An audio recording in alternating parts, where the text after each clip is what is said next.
ప్రియ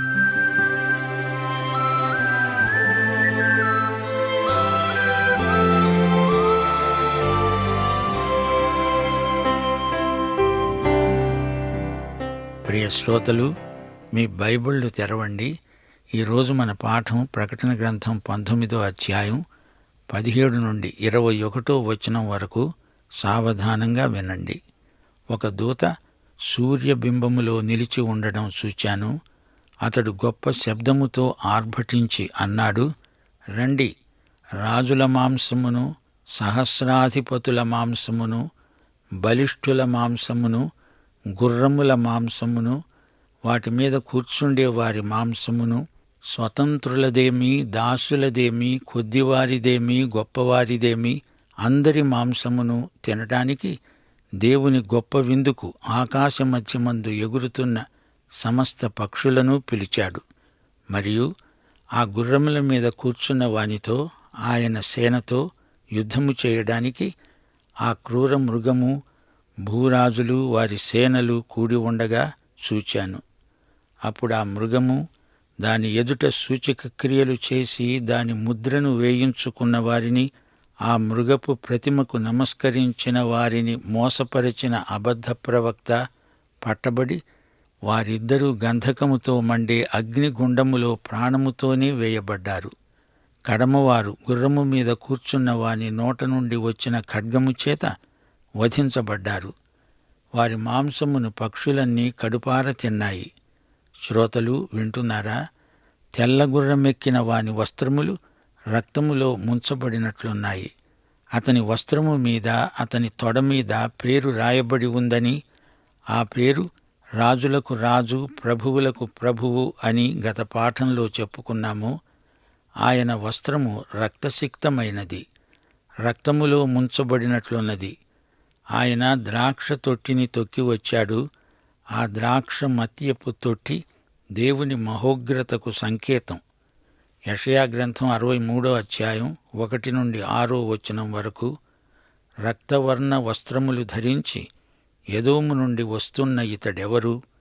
శోభిత వస్త్రము ధరించిన వాడై గంభీరముగా నడుస్తూ బొస్రా నుండి బలాతిశయముతో వస్తున్న ఇతడెవరు? నీతిని బట్టి మాట్లాడుతున్న నేనే, రక్షించడానికి బలాఢ్యుడనైన నేనే. నీ వస్త్రము ఎర్రగా ఉన్నదేమిటి? నీ బట్టలు ద్రాక్ష గానుకలు తొక్కుతున్న వాని బట్టల వలె ఉన్నాయేమిటి? ఒంటరిగా ద్రాక్ష గానుగను తొక్కాను, జనములలో ఎవడూ నాతో కూడా ఉండనే లేదు. కోపగించుకొని వారిని తొక్కాను, రౌద్రము చేత వారిని అణగదొక్కాను. వారి రక్తము నా వస్త్రముల మీద చిందింది, నా బట్టలన్నీ డాగులే. పగ తీర్చుకునే దినము నా మనసుకు వచ్చింది. విముక్తి చేయదగిన సంవత్సరము వచ్చి ఉన్నది. నేను చూచి ఆశ్చర్యపడ్డాను. సహాయము చేసేవాడొక్కడూ లేడు, ఆదరించేవారెవరూ లేరు. కావున నా బాహువే నాకు సాయం చేసింది, నా ఉగ్రత నాకు ఆధారమైంది. కోపము కలిగి జనములను తొక్కివేశాను, ఆగ్రహపడి వారిని మత్తెల్ల చేశాను, వారి రక్తమును నేలపై పారబోశాను. ఇదంతా యేసు రెండో రాకడ సందర్భం. ప్రకటన గ్రంథం 19వ అధ్యాయంలోని వర్ణన అంతా ఇదే. తెల్లగుర్రమెక్కిన వాడు యేసుక్రీస్తే. ఆయన తీర్పు తీర్చడానికి వస్తాడు, రాబోతున్నాడు. కీర్తనలు 2:6 నుండి 9వ వచనం వరకు ఆయన పరిపాలన వర్ణించబడింది. నేను నా పరిశుద్ధ పర్వతమైన సీయోను మీద నా రాజును ఆసీనుణ్ణి చేస్తున్నాను. కట్టడను నేను వివరిస్తాను. యెహోవా నాకు ఈలాగు సెలవిచ్చాడు, నీవు నా కుమారుడవు, నేను నిన్ను కని ఉన్నాను, నన్నడుగు, జనములను నీకు స్వాస్థ్యముగాను, భూమిని దిగంతాల వరకు సొత్తుగాను ఇస్తాను. ఇనుపదండముతో నీవు వారిని నలగొడతావు, కుండను పగలగొట్టినట్లు వారిని ముక్కచెక్కలుగా పగలగొడతావు. ఆయన మొదటి రాకడలో సాత్వికం, రెండో రాకడలో ఉగ్రత. గొర్రెపిల్ల సాత్వికం ఎంత గొప్పదో ఆయన ఉగ్రత కూడా అంత తీవ్రమైనది. ఆయన దేవుని గొర్రెపిల్ల. తెల్ల గుర్రమెక్కిన ఆయన వెంట పరలోక దూతల సమూహం కదిలింది. పరలోకమంతా ఆయన చెప్పుచేతల్లోనే ఉంది. దూతలందరూ ఆయన ఆజ్ఞకు లోబడే ఉంటారు. ఇప్పుడు హార్మెగొద్దోను యుద్ధం ప్రకటించబడుతోంది. ఆకాశమధ్యమందు ఎగిరే ఓ పక్షుల్లారా, రండి, దేవుని గొప్ప విందుకు కూడి రండి. శ్రోతలు, లోక చరిత్రలో ఇదే చిట్ట చివరి మహాసంగ్రామం. ఎలాంటి విందు ఇది? ఆకాశ పక్షులు వచ్చి పీనుగ పెంటను కడుపార తింటాయి. శరీరానుసారమైన బ్రతుకుతో దేవునికి విరోధులై దేవుని చిత్తమును నిరోధించే వారి శవాలను పక్షులు పీక్కు తింటాయి. అది గొప్ప దేవుని విందు. ఈ పక్షి అతిథులకు వడ్డించబడే మాంసం ఎవరిది? ఆర్మెగద్దోనులో హతులైన వారి కళేబరాలు. రాజులు, సహస్రాధిపతులు, బలిష్ఠులు, గుర్రాలు, ఆశ్వికులు, స్వతంత్రులు, దాసులు, కొద్దివారు, గొప్పవారు, వీరందరి మాంసం. రకరకాల మాంసం, నరమాంసం, పశుమాంసం. ఈ విందుకు ఆహ్వానమిచ్చిందెవరు? సూర్యబింబమందు నిలిచి ఉన్న ఒక దూత. గొప్ప శబ్దంతో ఈ దూత ఆర్భాటంతో ఈ విందు ప్రకటన చేస్తున్నాడు. ఇప్పుడు నరకము తెరువబడింది. క్రూర మృగము, భూరాజులు ఒకటై గుర్రము మీద కూర్చున్న వానితో, ఆయన సేనతో యుద్ధం చేయడానికి తలపడ్డారు. మృగము అబద్ధ ప్రవక్త ప్రాణాలతోనే గంధకముతో మండే అగ్నిగుండములో పడద్రోయబడ్డారు. ఈ అబద్ధ ప్రవక్త మోసగాడు. మృగము ఎదట సూచక క్రియలు చేస్తాడు.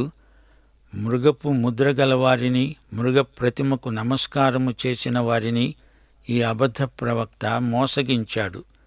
మృగము, అబద్ధ ప్రవక్త వీరిద్దరే కాదు, కడమవారు హతులయ్యారు.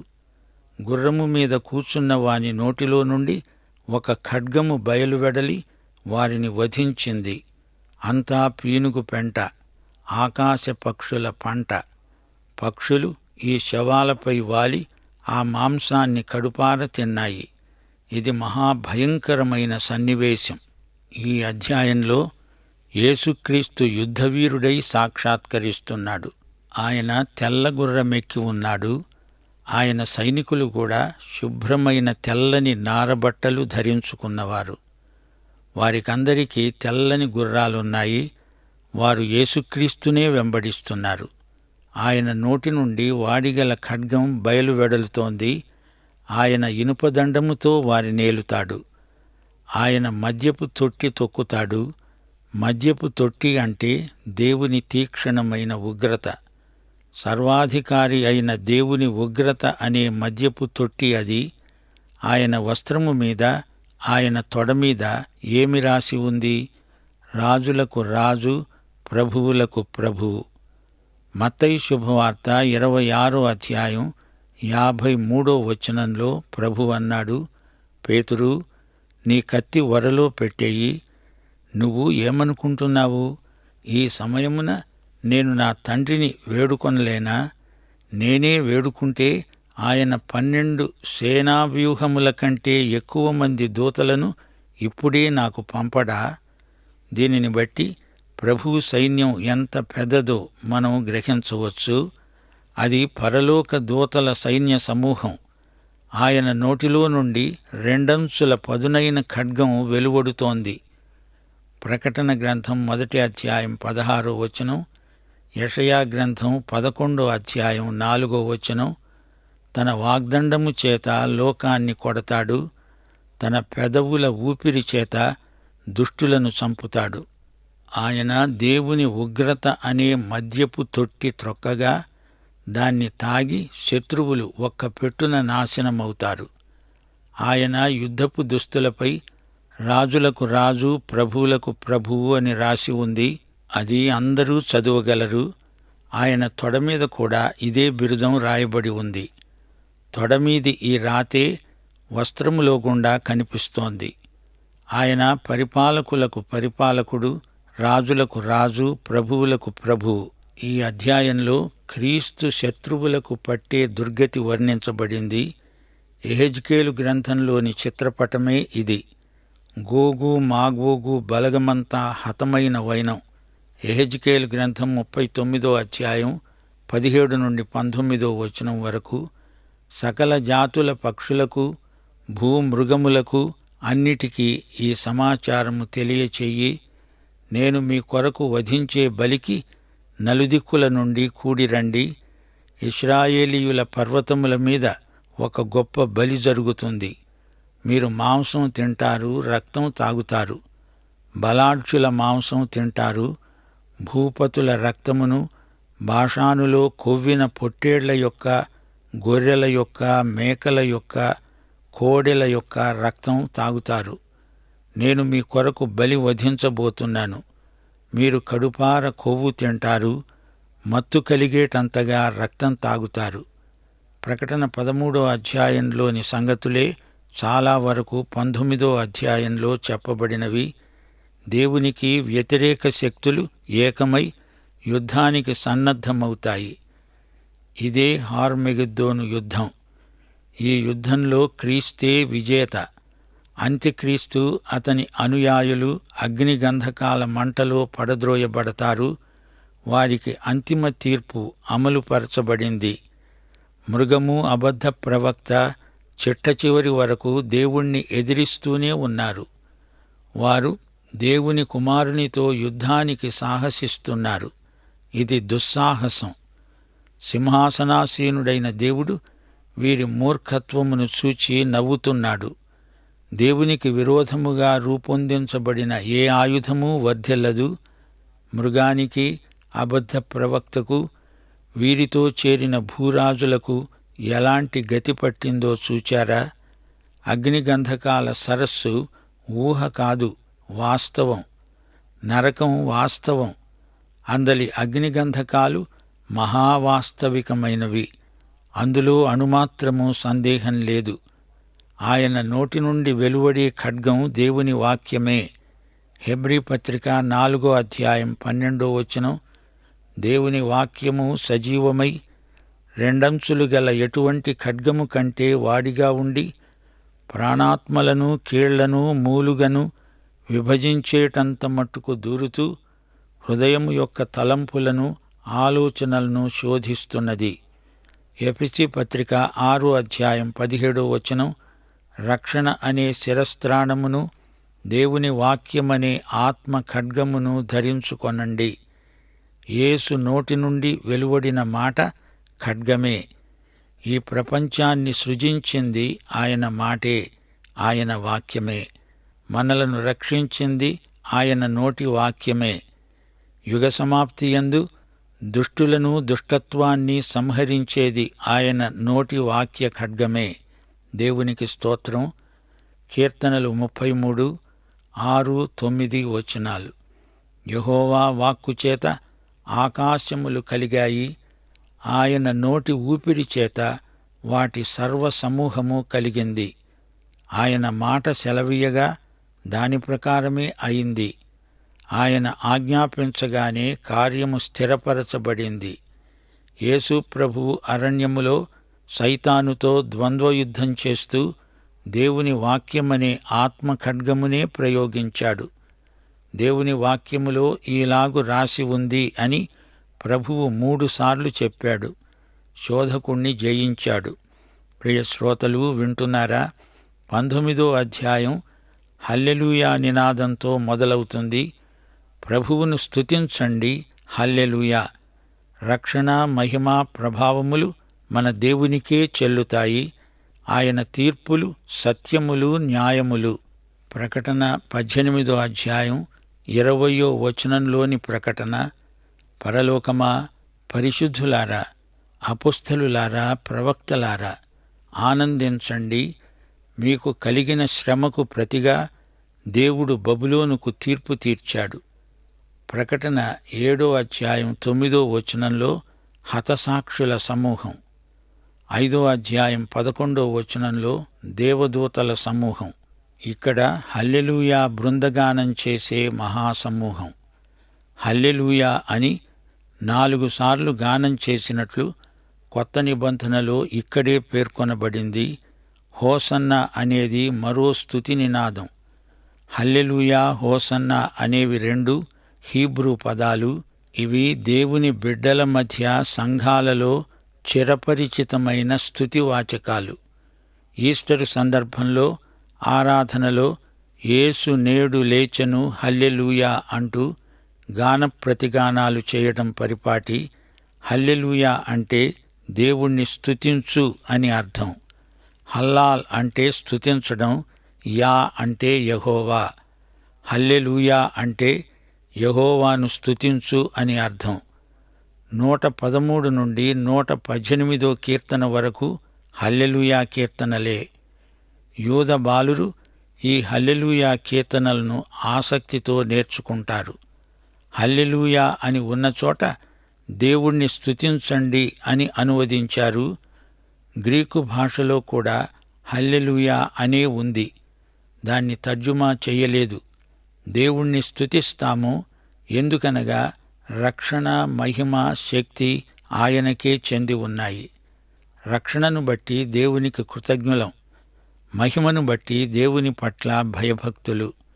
ఆయన శక్తి ప్రభావములు మన అంకిత భావాన్ని, ప్రేమను కోరతాయి. మన విశ్వసనీయతను ఆయన కోరతాడు.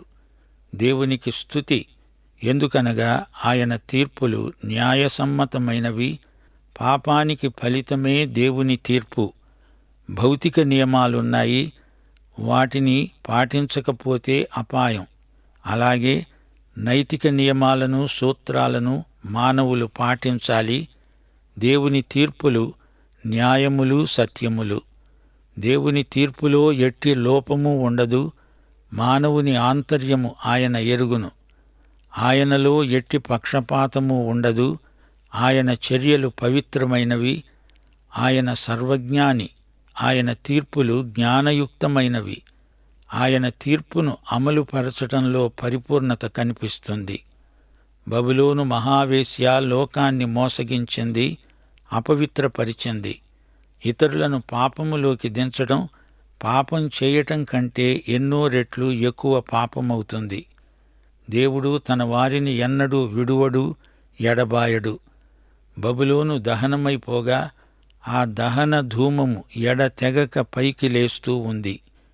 యెషయా 34 అధ్యాయం 9-10 వచనాలు.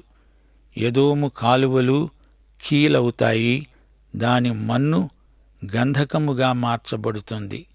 దాని భూమి దహించే గంధకమై ఉంటుంది. అది రేయింబవళ్ళు ఆరదు.